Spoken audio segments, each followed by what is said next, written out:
Turkey's ninth President Süleyman Demirel, who passed away on Wednesday, was known for his tolerance of critical journalism and people, as he never called on the limits of the constitution, which state that criticizing the president amounts to insult, to file a single lawsuit against his critics. Highlighting the tolerant attitude of Demirel, veteran journalist and former news anchor Uğur Dündar posted tweets on Wednesday saying that although he had published many news reports on the involvement of the nephews and brothers of Demirel in graft investigations, Demirel never issued any lawsuit against him. I made published news reports, some of them on the front page, on graft claims about Demirel's brothers and nephews. He did not file a single lawsuit. I wish mercy on the ninth President Süleyman Demirel's soul from God and extend condolences to his relatives and our nation, said Dündar. Yahya Murat Demirel, a nephew of Demirel, faced charges of embezzling money and forging documents. He was sentenced to 17.5 years in prison when the Supreme Court of Appeals upheld a lower court's verdict in May 2012. Unlike Demirel, Erdoğan did not allow prosecutors to conduct a graft investigation in which his son Bilal Erdoğan was also implicated.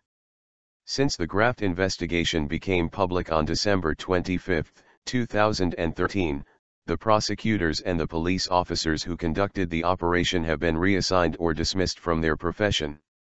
Demirel's tolerant attitude towards the criticism and reports targeting his reputation stands in direct contrast to President Recep Tayyip Erdoğan's displeasure with any sort of criticism leveled against him. Speaking on CNN Turk TV channel, Hürriyet daily columnist Sakru Kukuksahin said an era has ended in Turkish politics with the death of Demirel, which was marked with politeness.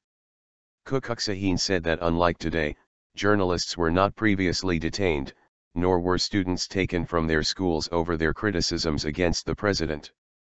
Since his presidential term began last August, Erdoğan has filed 718 lawsuits on charges of insulting the president against journalists and other people over news reports as well as their posts on social media. Anti-government journalists and public figures in particular have been targeted by the police and prosecutors on the grounds of insulting Erdoğan.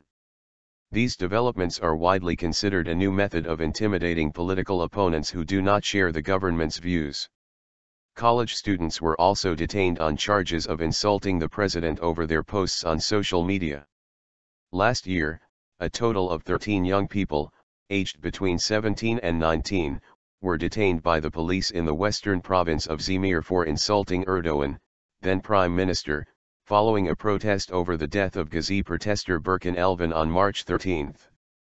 They were later released, but two separate trials were subsequently launched against them, one against those who are 18 and older and the second against those who are minors.